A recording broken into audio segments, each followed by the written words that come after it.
Glória a Deus. Amém.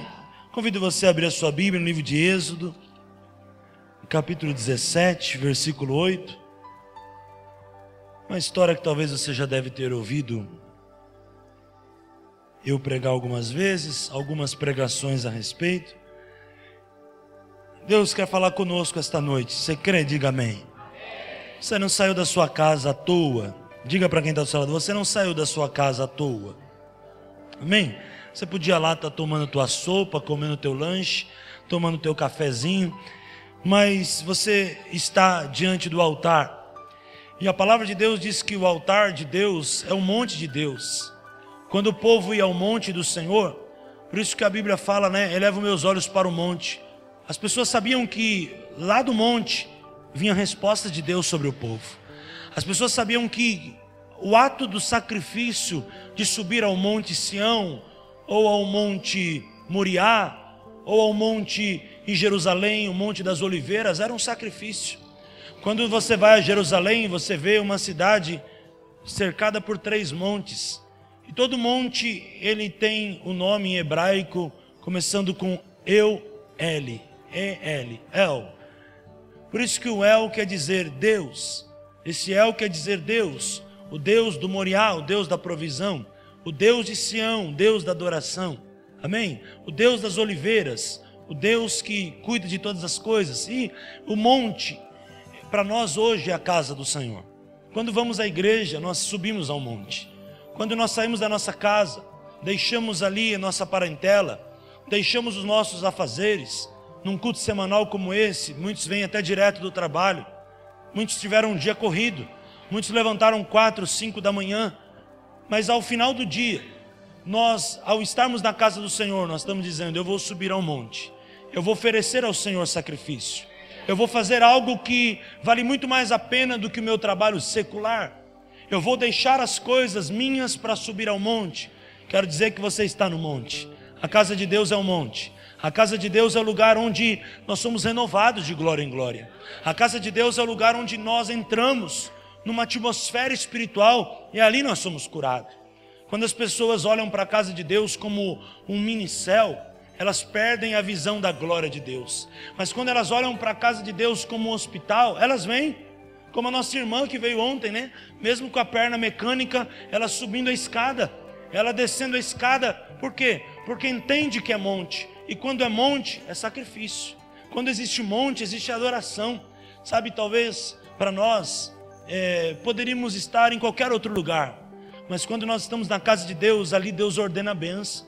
Sabe, Ana fez desse princípio algo importante em sua vida. Por isso que quando ela estava diariamente na casa do Senhor, Deus enviou a resposta sobre a vida dela, porque ela estava no monte do Senhor. E eu quero meditar esta noite sobre o tema, um dos temas muito importantes da Bíblia, que está escrito aqui, que é a batalha do povo de Israel contra os amalequitas. E Deus estava falando tantas lições para eles, mas eu quero colocar como um tema central para hoje somente: não baixe a guarda. Sabe, nós não podemos baixar a guarda, porque o monte do Senhor é o lugar da resposta. Pegamos Daniel, 21 dias orou. Deus falou para ele: no primeiro dia eu já te respondi. Mas Daniel foi fiel. Quando nós fazemos propósitos na igreja, 7 semanas de libertação, 12 dias de oração, 1 semana de clamor. Na aula estamos fazendo assim, né? Na escola de líder, 2 semanas de aula, 1 semana de oração. O que quer dizer isso, irmãos? Quer dizer que nós não podemos baixar a guarda. Ana, ela não soube quando Deus abençoou a vida dela e aquele espermatozoide pôde gerar Samuel, mas ela estava ali constantemente na casa do Senhor. Há um texto na Bíblia que diz assim, eu não vou me lembrar onde está, mas diz assim: nós não podemos ter pressa de sair da casa do Senhor, porque nós não sabemos quando Ele vai operar, se no começo, no meio e no fim.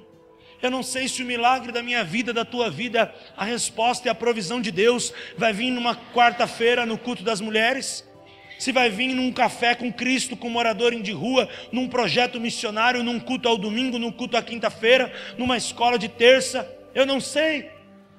Mas eu sei de uma coisa: nós não podemos abaixar a guarda, nós não podemos desistir, nós temos que manter constantemente A palavra de Deus diz em 2 Crônicas 20 que o povo de Deus se pôs a buscar a Deus e levantou o louvor.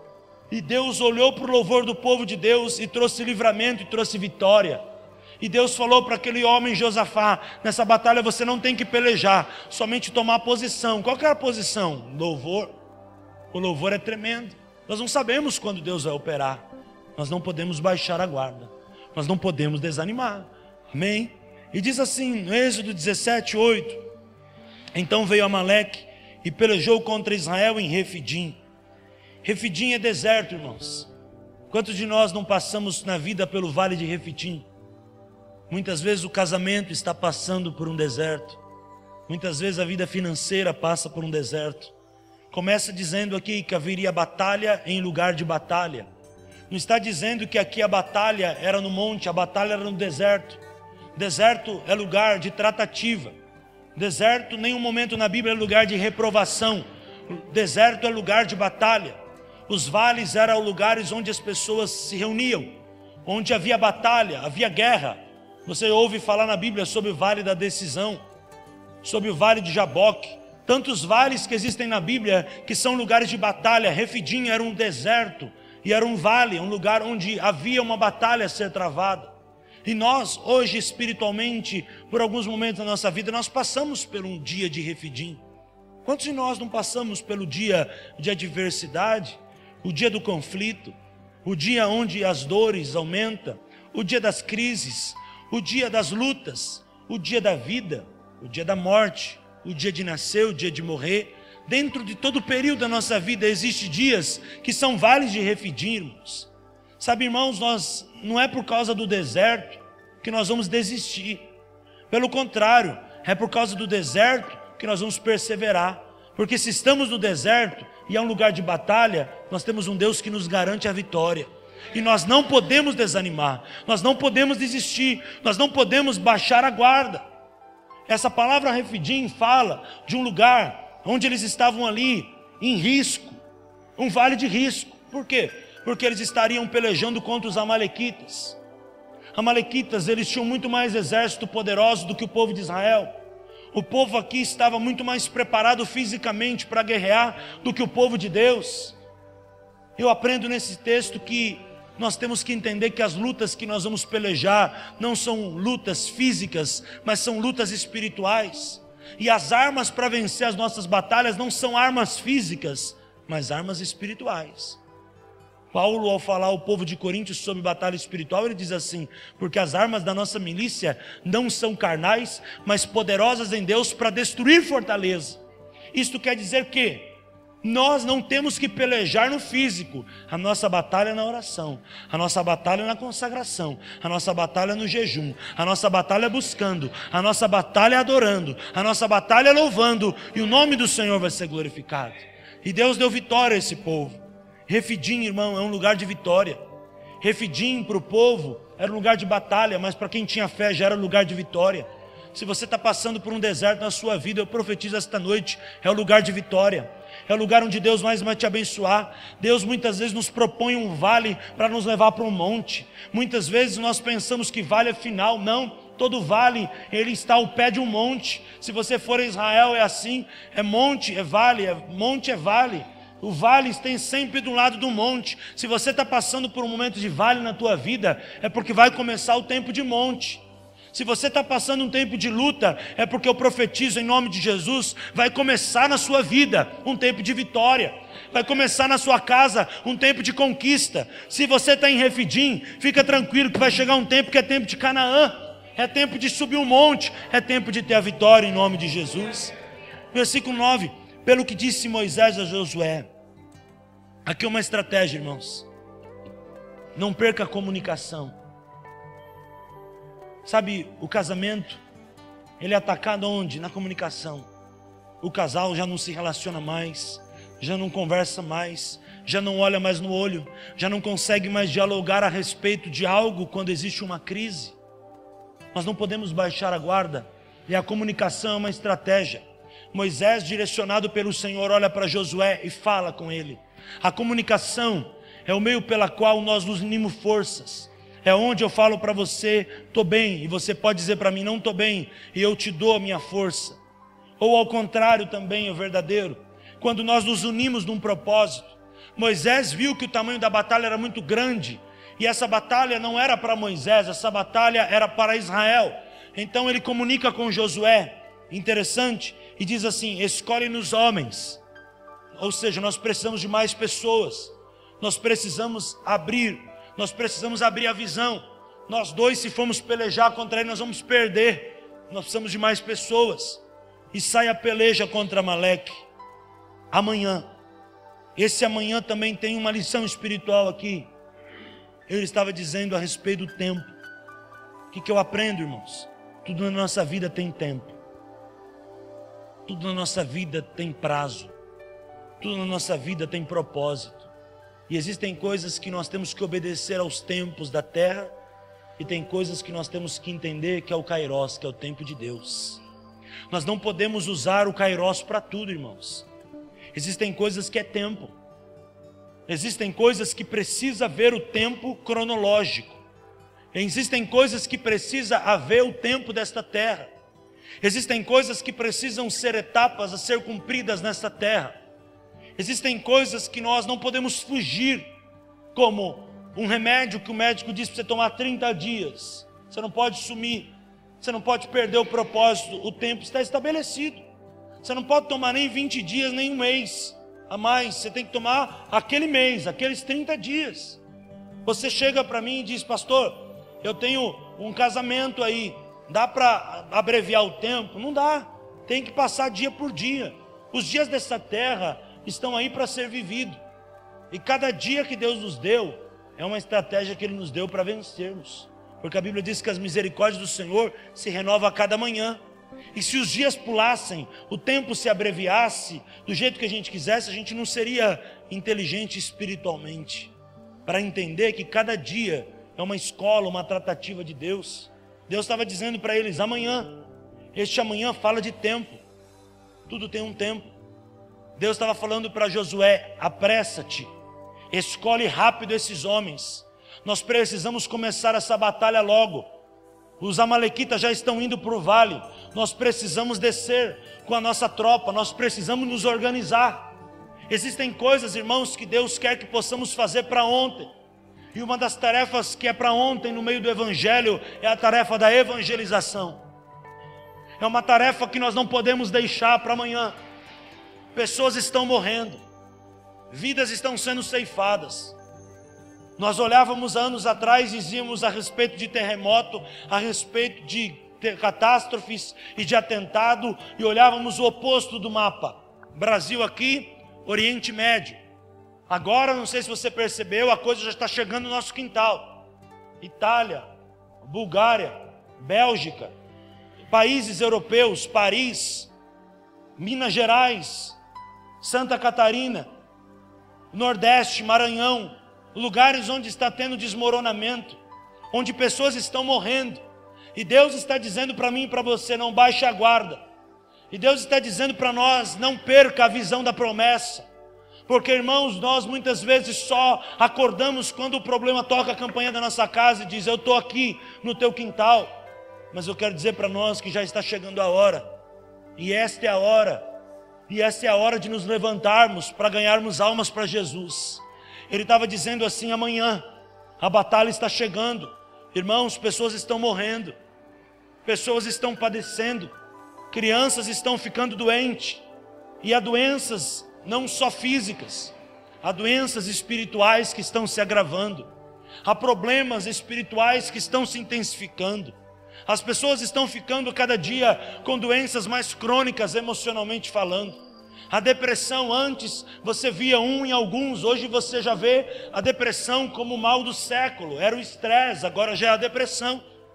Nós vemos que os problemas emocionais estão aumentando. E Deus está falando aqui: não baixe a guarda. Amanhã eu preciso de você, Josué. Amanhã eu preciso de você, Marta. Amanhã eu preciso de você, Denise. Eu preciso de você, Flávio. Eu preciso de você, Débora. Deus está falando nesta noite para cada um de nós: amanhã eu preciso de você. Vamos se levantar, irmãos. Não vamos baixar a guarda. não vamos baixar a espada, não vamos perder a sentinela. Deus está falando para nós nesse tempo, que é tempo de nos arrepender, é tempo de ganharmos alma, é tempo de pelejarmos, é tempo de visitarmos o enfermo, de orarmos pelo enfermo, de orarmos pelas pessoas, é tempo de buscarmos vidas, resgatarmos vidas, é tempo de chorarmos, é tempo de nos arrepender, é tempo de avançar, é tempo de alargar a fronteira. Jesus está voltando, pessoas estão morrendo. E eu não digo aqui somente mortes físicas, mas estou dizendo principalmente mortes espirituais. Pessoas morrendo, sem Deus, sem esperança. Pessoas jogadas numa cama. Pessoas jogadas no hospital. Pessoas doentes.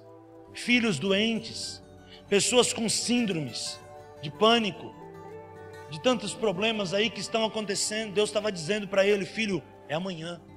Nós precisamos escolher esses homens rápido. Sabe, irmãos, Deus está dizendo para nós que Ele precisa de nós para ontem.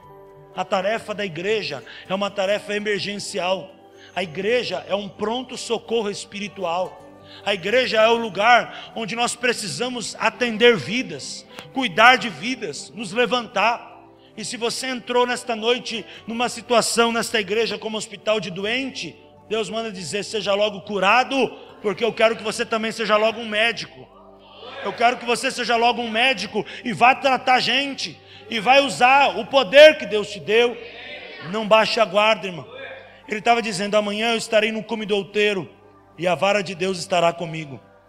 E Josué fez como lhe disse. Obediência, irmãos. Baixar a guarda fala de desobediência. Não baixar a guarda fala de obediência. Obediência. Uma vida de obediência, uma vida de posição. Quem está em posição está preparado em todo o tempo. Quem vacila perde a bênção. Essa semana, segunda-feira, a gente tinha uma visita à tarde, 2 visitas, né? Algumas coisas à tarde para fazer.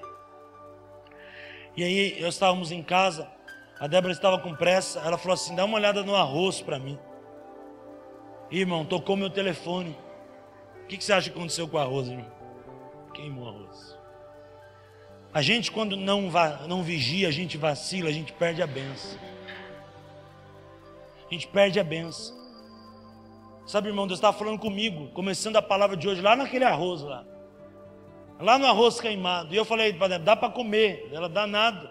Ela lá do quarto, ela já disse: queimou arroz. Eu falei: é verdade, eu vou lá ver, queimou mesmo. Por quê, irmão? Porque eu fiquei intertido com o irmão no telefone, falando com ele, orando por ele, e o arroz queimou. Muitas vezes a gente abaixa a guarda, irmãos. Muitas vezes a gente deixa o desânimo entrar. A gente deixa a seta do inimigo entrar. Porque a Bíblia diz que a seta do inimigo, irmão, ela é como uma ave. Nós não podemos impedir os pássaros de voar, mas nós podemos impedir de fazer ninho. Isso quer dizer que a seta do inimigo, ela não é só um pássaro que voa. Ele quer que seja um ninho na nossa cabeça. Quando a gente baixa a guarda, deixa o desânimo entrar, forma ninho. Forma ninho. Irmão, você já tentou tirar ninho? Você já tentou desfazer um ninho? Você já tentou desfazer um lugar onde ratos vivem muito tempo? Você já tentou desfazer ninho onde barata convive há muito tempo? Onde formiga convive há muito tempo? Há uma batalha ali para você poder tirar. Da mesma forma, são batalhas espirituais. São ninhos que o diabo quer fazer em nossas mentes, queridos, em nossos corações, em nossa casa. Muitas vezes o ninho do isolamento. O diabo coloca uma tristeza no teu coração, você se isola, você não quer mais falar com ninguém, você não quer mais conviver com ninguém. O ninho do escanteio, podemos dizer assim, você fica jogado de escanteio, não porque você jogou, o diabo jogou e você aceitou. Ninhos, setas. Não baixa a guarda, irmão. Não baixa a guarda, se levanta. Entrou uma seta, peraí, é seta, não está de acordo com a palavra. Eu tenho a mente de Cristo. Na hora que vem um pensamento que não é de Cristo, eu logo me levanto, eu logo repreendo, eu logo posiciono. Se eu não consigo fazer, eu ligo para alguém da igreja, eu peço oração, eu venho no culto, eu vou para o hospital, eu vou para o pronto-socorro. Alguém ali vai acabar com o ninho comigo. Se eu estou com um problema e não consigo resolver, eu chamo a ambulância. Eu chamo alguém da igreja, me ajuda. Ligo para o pastor, ligo para o intercessor, ligo para alguém, eu preciso de uma oração. O diabo está tentando destruir minha família. Eu não posso deixar isso acontecer. E aí você vai e destrói o ninho. Ele estava dizendo aqui, eu vou estar com o bordão de Deus na minha mão. E depois ele diz que Josué fez como Moisés lhe disse, hoje houve obediência. A obediência é a maior estratégia para você desfazer os ninhos de Satanás na sua vida. A obediência é a maior estratégia para você encontrar a honra de Deus na sua vida. Note aí, a obediência é a porta da honra. A obediência é a porta da honra. Interessante que ele estava dizendo aqui, que ele fez exatamente igual, como Moisés lhe determinou. Sabe o que ele estava dizendo? Vamos começar logo. Eu entendo que isso é emergencial. Eu entendo que isso é para a minha vida. Irmãos, nós não podemos baixar a guarda. Quando a gente baixa a guarda, irmão, o desânimo entra, a fraqueza entra, a imunidade espiritual baixa. E o diabo se levanta. E ele começa a lançar pensamentos. Pastor, mas quem está dentro da igreja e quem está fora não é alvo do diabo? É alvo do diabo. Mas quem está dentro tem estoque, tem alimento. Por quê? Porque a palavra de Deus diz em Romanos 10:17 que a fé vem pelo ouvir. E o ouvir da palavra de Deus, quem está dentro da igreja está no óleo.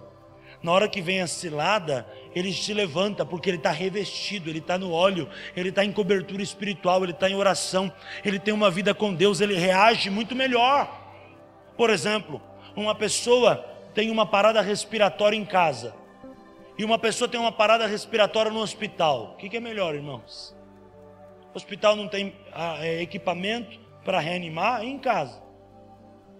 Então, irmãos, é assim. O crente que está no óleo, ele sobrevive às setas do diabo. E a probabilidade de fazer ninho na cabeça dele é muito pequena, porque ele está no óleo. Agora o crente que está desanimado, baixa a guarda, o que acaba acontecendo? É fácil para o diabo, é presa fácil, como diz aí a gíria. Então vigia, obedece, não desanima, porque Deus vai te honrar em nome de Jesus. E pelejando contra Amaleque, mas Moisés, Arão e Hur subiram ao cume do outeiro. Olha, interessante o que eu disse há pouco da igreja. Moisés tinha igreja do lado dele, tinha homens de Deus ao seu lado. Arão e Hur estavam com ele ao cume do outeiro.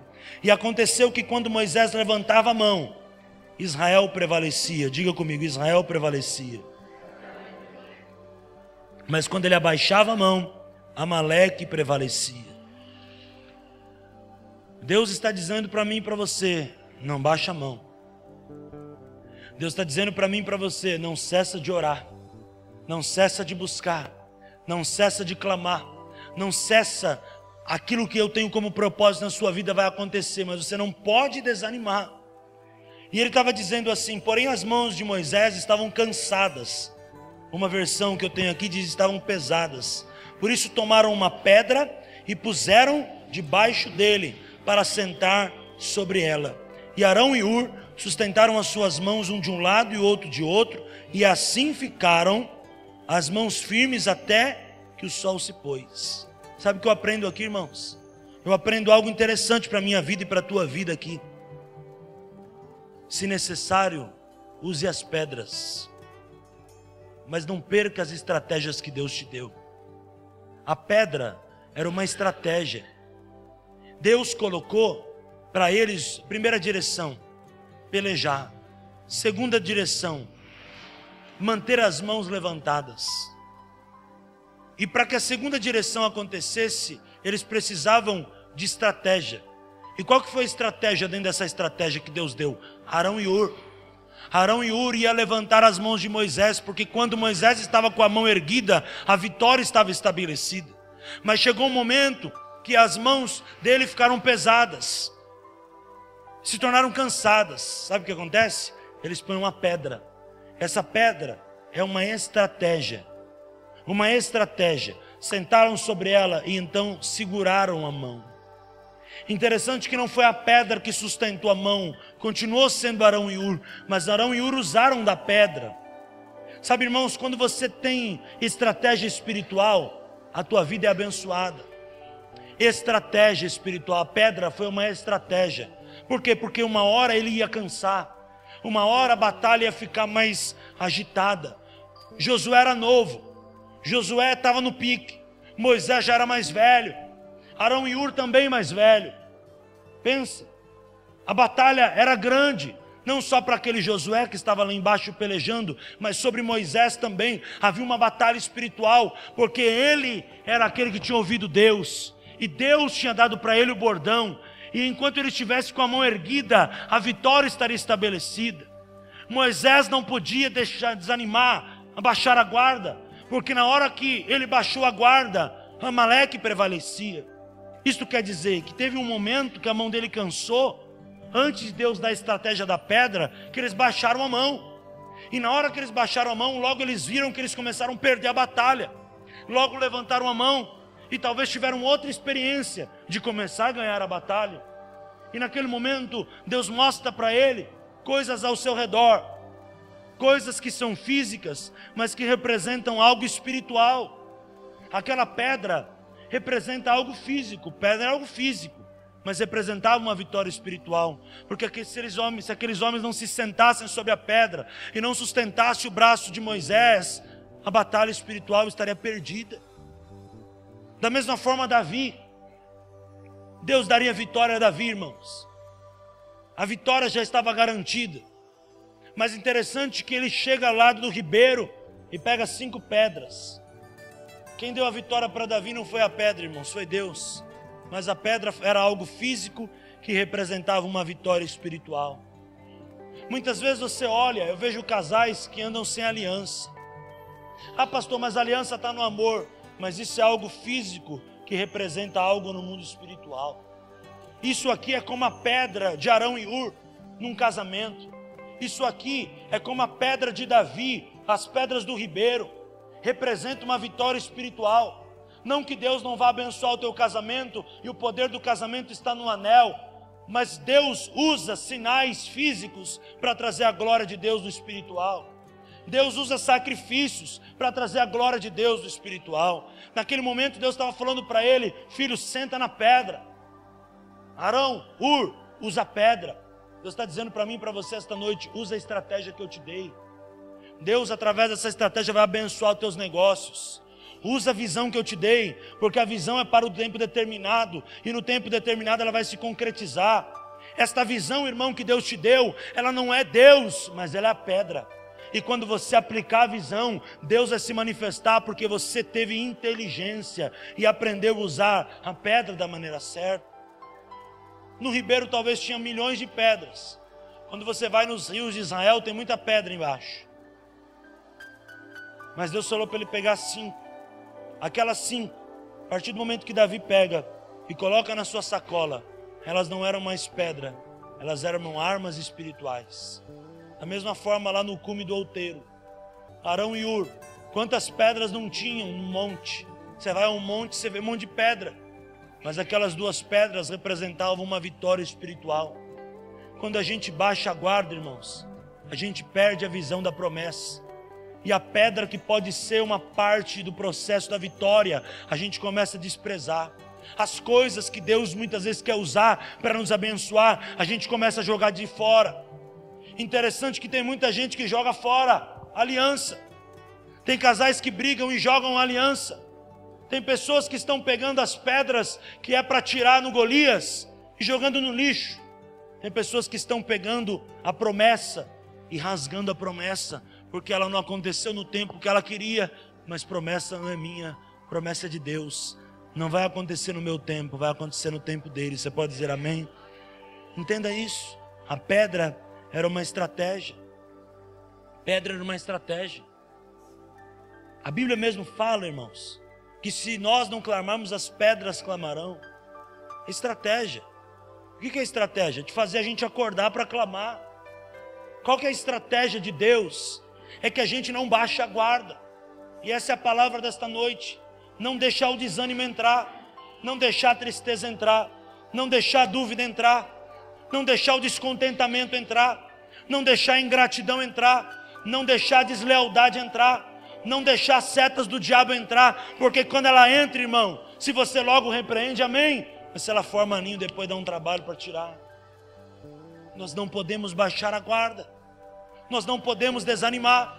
Deus colocou pedra para a gente se manter posicionado, Deus colocou estratégia para a gente nos manter alinhado ao propósito de Deus para a nossa vida. E aí a gente baixa a guarda, irmão. A gente abaixa a guarda, a gente está dizendo assim, não precisa de sentinela. E a Bíblia fala, se o Senhor não guardar, em vão vigia a sentinela. Mas tem que ter sentinela. A nossa posição em Cristo é a sentinela espiritual, é onde nós vamos fechar as portas da nossa vida, para que o diabo não entre e não destrua os planos de Deus para a nossa vida. E a Bíblia continua dizendo, 13, assim Josué desfez Amaleque ao seu povo a fio de espada. Então disse o Senhor a Moisés, escreve isso para a memória num livro, e relata aos ouvidos de Josué, que eu totalmente hei de riscar a memória de Amaleque debaixo dos céus. E Moisés edificou um altar e chamou, o Senhor é a minha bandeira. Quando a gente se posiciona, a bandeira sobre nós é o amor, Deus abençoa. Quando a gente se posiciona, Deus honra. Deus está esperando esta noite uma posição tua, para Ele começar a agir a favor da sua vida. Deus está dizendo para você, não desanima disso, que ainda no meio de tudo isso, eu vou mudar essa situação e o meu nome será glorificado. Não baixa a guarda, não baixa a guarda, não baixa a guarda, não desanima, não desanima. O Espírito Santo está dizendo para muitas pessoas aqui, não desanima, porque eu quero avivar a tua vida no meio desse processo, e você vai ver o tamanho do livramento que eu vou te dar. Não desanima dessa batalha, não desanima dessa situação, não baixa a guarda, porque o diabo só está do lado de fora esperando você desanimar, para ele poder entrar na casa e encher a casa de coisa errada. Não desanima, não joga para o ar aquilo que Deus te deu, não entrega aquilo que Deus te colocou na tua mão, não retrocede, não troque as bênçãos por prato de lentilha. Não troque as promessas que Deus te deu por situações que você está achando que Deus está nesse negócio. Não, meu querido, não troque o certo pelo duvidoso. Não troque situações onde Deus já está te abençoando, está fazendo por ganância. Ah não, eu quero algo maior, eu preciso de algo maior. Meu querido, ser fiel no pouco e Deus te colocará no muito. Mantenha-se na posição que Deus vai te honrar. Fica firme, porque se você tomar um passo agora, talvez seja um passo errado. Na hora certa, você vai tomar esse passo e você vai ver que Deus é contigo. Mas não baixe a guarda, não baixe a guarda, não baixe a guarda na tua casa. Mantenha a oração na tua casa, mantenha a oração no teu lar. Que sustenta o teu casamento é a oração. Continua orando pelo teu lar, continua orando pela tua família, que Deus vai fazer algo notório na tua casa, em nome de Jesus. Não baixa a guarda, irmão. Não desanima, não se frustra, não entra em guerra que você não tem que entrar, não faça o que Deus não mandou você fazer, não compre o que Deus não mandou você comprar. Também não venda o que Deus não mandou você vender. Não contrate quem Deus não mandou você contratar. Contrate quem Deus mandou você contratar. Não ande com quem Deus não mandou você andar. Ande com pessoas que Deus mandou você andar. Decida por tomar uma posição esta noite. E nesta quinta-feira, Deus possa estar falando ao teu coração, como tem falado ao meu. Não baixa a guarda. Mesmo que seja deserto, ali trarei vitória. Ali trarei vitória. No meio do deserto, onde eu faço notório o meu poder na sua vida. No meio do deserto, onde eu vou transformar a tua água em vinho. No meio do deserto, onde eu vou transformar a tua tristeza em alegria. Não baixa a guarda, não baixa a guarda. Não brinca com o que Deus te deu. Não brinca, não brinca. Leva a sério, leva a sério. Tem muita gente brincando com as coisas de Deus. Brincando com as coisas de Deus. Levando as coisas de Deus na brincadeira. Não, não faça isso não. Você não sabe a briga que você está entrando. E você não sabe a confusão que você vai arrumar para a tua vida. Leva as coisas de Deus a sério. Leva as coisas do Senhor a sério. Não vacila. não vacila. Sabe, Paulo fala de tantos homens, mas a palavra de Deus fala que Paulo falou de um homem chamado Alexandre, que abandonou o ministério, amando o presente século. Quantos não estão deixando o chamado, porque estão amando o presente século? O que é presente século, irmãos? O mundo secular, é o mundo. E a Bíblia diz que o Deus desse século cega o entendimento. Aí, amou o mundo, cegou o entendimento, abriu mão das coisas espirituais por causa das coisas do mundo. Não faça isso. As coisas espirituais é o que vão trazer a vitória para a tua vida. As coisas do mundo são importantes, sim, o trabalho, são pedras, são situações que Deus dá, estratégias que Deus dá. Precisamos de pedras, precisamos da pedra para sentar, para sustentar a mão de Moisés. Precisamos da pedra para lançar em Golias. Precisamos de pedra, mas não é a pedra que dá vitória. O que dá vitória para a tua vida são coisas espirituais. Não desanima quando alguém te prometeu algo e não cumpriu. Não desanima quando você colocou a tua confiança em alguém e esse alguém te traiu. Não desanima quando alguém falou que estaria junto com você e te decepcionou. Não desanima não. Deus manda dizer para você que Ele está te dando bênção sem medida. E Ele está curando o teu interior e está te fazendo um canal de bênção. E o tempo que você talvez vê na tua vida que foi tempo perdido, não foi não. Foi um refidim na sua vida. Foi um deserto, mas não foi um lugar de derrota. Foi um lugar de vitória e de treinamento de Deus. Porque ainda na sua vida, no seu chamado, na sua história, na vida dos teus filhos, no teu casamento, Deus vai fazer uma obra muito grande. Eu declaro em nome de Jesus. Aquele refidim que você passou lá atrás, não veja como tempo perdido. O que você passou ontem, não veja como tempo perdido. Não, Deus tem um propósito em tudo isso. E no meio dessa batalha, Deus vai te dar vitória. Eu declaro em nome de Jesus. Esta noite eu deixo essa palavra no seu coração. Declaro em nome de Jesus que a posição de Deus esteja em você. Que você se posicione. Que você esteja preparado. Que você não perca a bênção. Que você, em nome de Jesus, meu amado e minha amada, não perca a visão das coisas de Deus. A visão das coisas espirituais. Sabe, irmãos, sabe o que o mundo faz? Ele quer colocar coisa diante dos nossos olhos. Não perca a visão das coisas espirituais. Não deixe as trevas ofuscar a visão da luz. A visão da luz é muito linda. A luz está sobre a tua vida, a luz é Jesus Cristo, está sobre a tua vida. Eu profetizo, Ele está contigo. Mas as trevas querem dissipar essa luz, colocando coisas nos teus olhos, propostas, situações, escândalos, desânimo, concupiscência. Mas Deus manda dizer para você: não retrocede. Não retrocede, não sai da visão, não sai do propósito, não perca a bênção.